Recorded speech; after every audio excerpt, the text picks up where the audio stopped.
Both ministerial responsibility and cabinet responsibility are very relevant. To start with cabinet responsibility, it's been debated a lot in the last couple of years because of issues about whether a particular cabinet minister or ministers should be able to have a position different from the cabinet as a whole.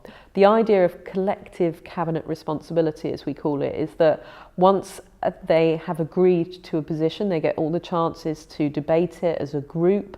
They are the sort of executive head of government, the cabinet as an organisation, not necessarily as individuals. So once they debated it, the idea is that they have all signed up to it and therefore they all agree with it. But we saw, certainly in the run-up to the Brexit vote in 2016, we saw them putting cabinet responsibility to one side so that ministers would be able to campaign against staying in the EU, as well as the government's position, which was obviously to remain. That caused a few problems.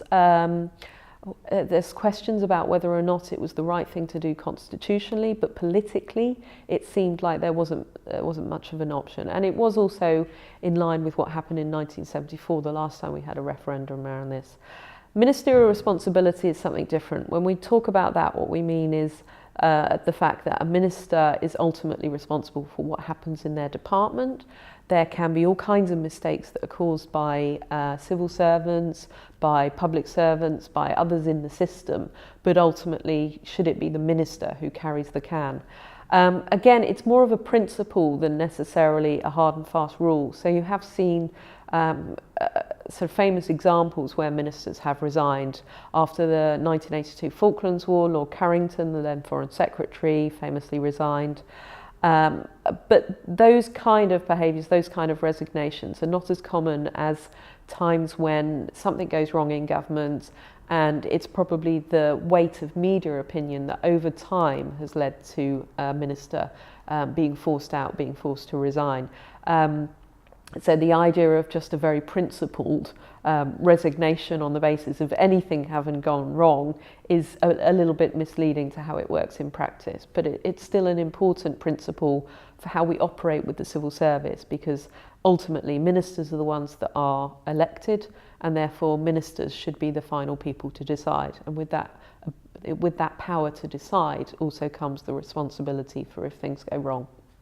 There are different views about whether it's weaker. Some feel, and including some ministers who are involved in setting up more and more executive agencies, have talked about the fact that it does weaken it, that they don't like the idea that you have very strong, empowered, unelected people who run big parts of our public services. On the other hand, you can see all forms of accountability that those people are subject to. So they can be called before Parliament, they do have to answer to ministers, they can be sacked. And they are also oftentimes given a very clear sort of terms of reference for their job, clear targets to meet, and transparency around what's going on in their organisation. I think it's a difficult thing for us to answer, because you do want to have that democratic accountability, that responsibility to Parliament, and the chance for Parliament to be the ones that call people to account for how they spend public money, how public services are delivered, and so forth. But on the other hand, public services are such a complex, large organisation.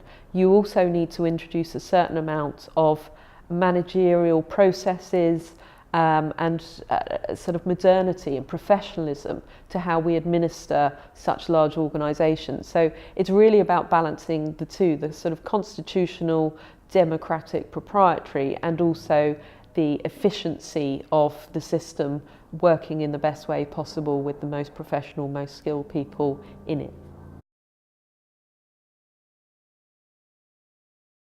One of the most interesting things that's happened in the last 40 years or so, and certainly in the last 20 with the rise of the internet, has been the loss of the government having a monopoly on information, let alone then the civil service and those sort of in and around public services having a monopoly on advice of policy and so forth. We've seen the growth of all sorts of organisations, from think tanks to the role of academics in examining policy, testing policy, developing data sets about what's going on in terms of public services, both how we spend money and what kind of outcomes we get.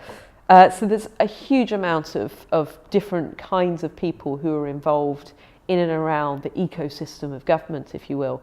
I think that can have a huge amounts of benefits. You get a plurality of voices, you get much more robust challenging on the evidence, you get new and different sources of advice.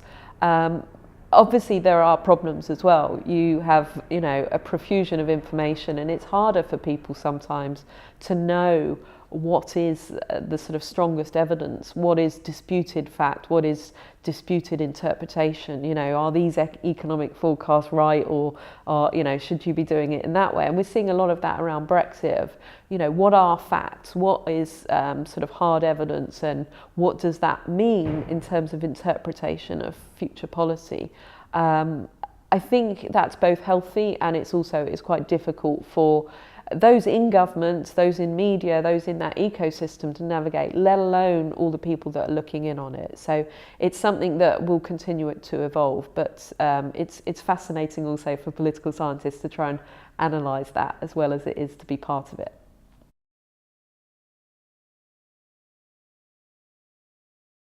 The idea of the civil service as being this sort of yes minister, this old TV programme, kind of civil service isn't true of today's civil service. There are still a lot of key positions at the top of the civil service where diversity has not really reached. We have not ever had a female or ethnic minority cabinet secretary, head of our treasury, principal private secretary to the Prime Minister. There are a lot of roles where women, disabled, ethnic minorities and people from different socio-economic backgrounds have not yet got. But you look at the civil service as a whole, it's far more diverse. It's still struggling in statistical terms in some of ethnicity and socio-economic background and disability. It's far more diverse in terms of the civil service as a whole when it comes to gender balance. It's doing better in the top of the civil service, what we call the senior civil service, the SCS, but it's still got a lot of work to do. They are aware of it though, which I think is really healthy, and they want to change, not just because of the belief that, to be a modern employer you need to look diverse and so forth, but also because they want to be an organisation that is getting different ideas in, that is making sure there is a plurality of voices that is reflective of the society that they operate to serve. And I think that's really important, the fact that they want to be a modern employer and want to be sort of enticing to young people going out into the world of work, I think is a really valuable thing. But no, they're aware they've still got some work to do.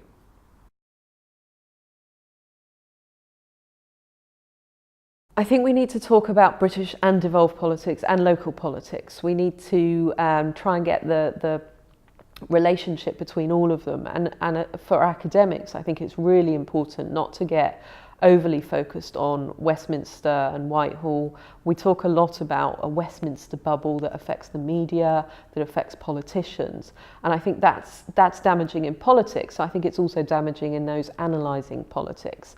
So yes, I think there's a lot more that we can do to try and talk about the multiplicity of perspectives, voices, kind of locations where political debates happen, where important political institutions exist, and how those how the relationships between each other work, as well as what happens in each of them independently of each other.